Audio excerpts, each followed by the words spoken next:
Match that we all hoped it would be. Brilliant stuff from both players, but it's Ronnie O'Sullivan who prevails and heads into the semi-finalists, the first man in the last four. Dominic, that was a great match, and Ronnie must be installing himself as one of the big favourites here this week.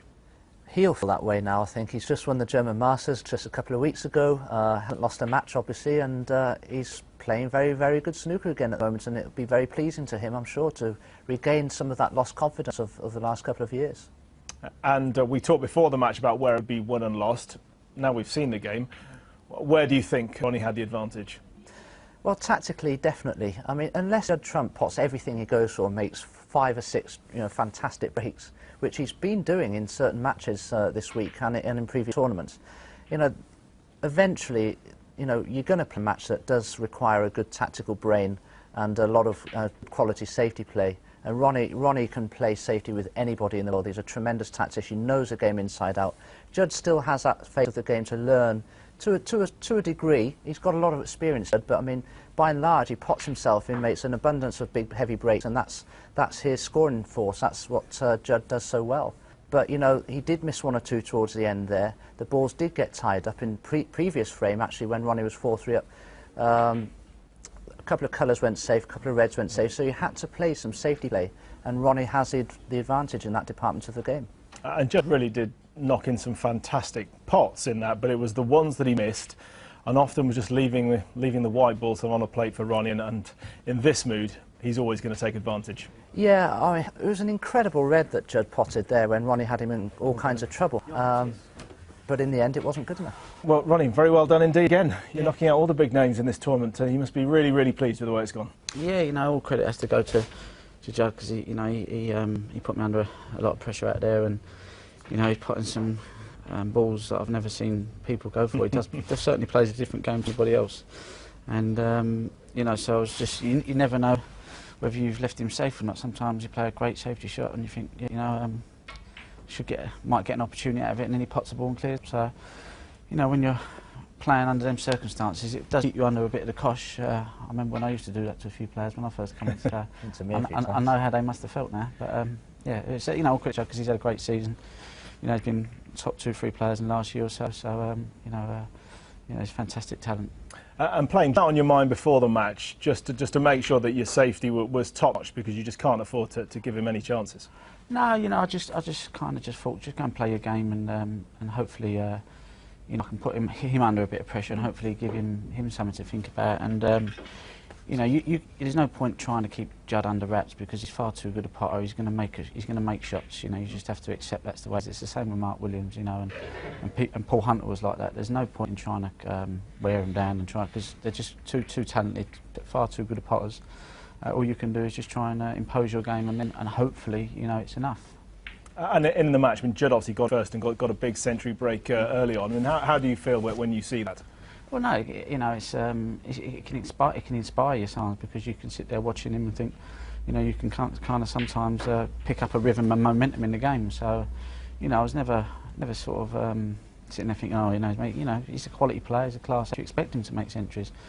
I was just kind of hanging in there.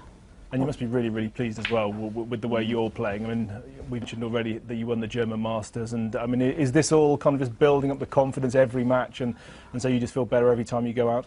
I don't know, to be honest. All I'm doing is I'm just giving it my best and seeing what happens at the end of the match, and just taking it from there, really. But I'm just pleased to be through, really. Yeah, absolutely. What does it mean to you, Ronnie, having seen Judd beat you the last 2 or 3 times, actually? And as you say, he's the most confident player in the game right now. He's probably the hardest guy to beat. What does it mean to you to actually go out there and beat him for a change? Well, I wouldn't say the hardest for me to play. I quite enjoy playing him, because I like his game.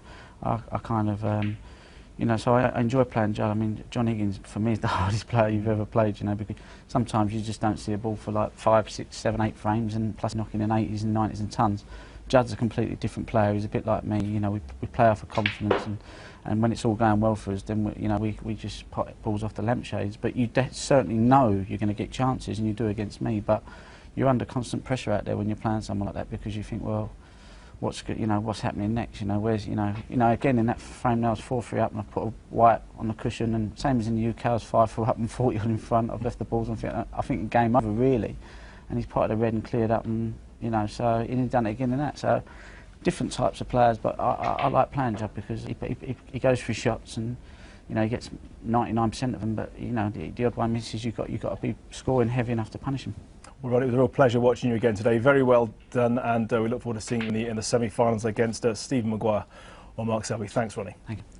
So we're going to bring you up to date now on what's been happening over on table 2 in this quarter-final between Mark Allen and Shaun Murphy.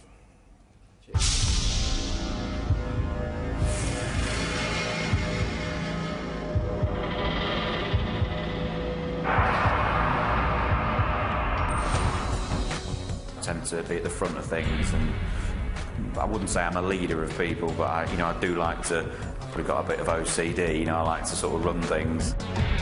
I was born in the wrong era. I think I would have liked to have been around sort of the pre-war 30s, you know, pinstripe suits, gangsters in New York. That type of era would have suited me down to the ground. I've got to the point now where I think I'll always be just a little bit fat. I'm not really bothered, to tell you the truth. I am trying to lose weight, and I'm trying to be healthy, and I'm running the Sheffield Half Marathon with a few of the other lads. I'm at the point now where I'm quite happy with myself.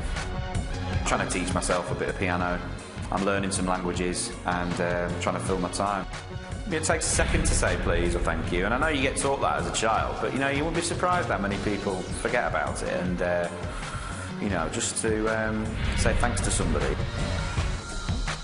I'm not too good at you know, getting over things when they've gone wrong, which is poor as a snooker player, because things are going wrong all the time, and you know, I don't cope with it very well. But you know, I guess I'm a passionate person. I care about it. It's my biggest love, and when it goes wrong, it hurts.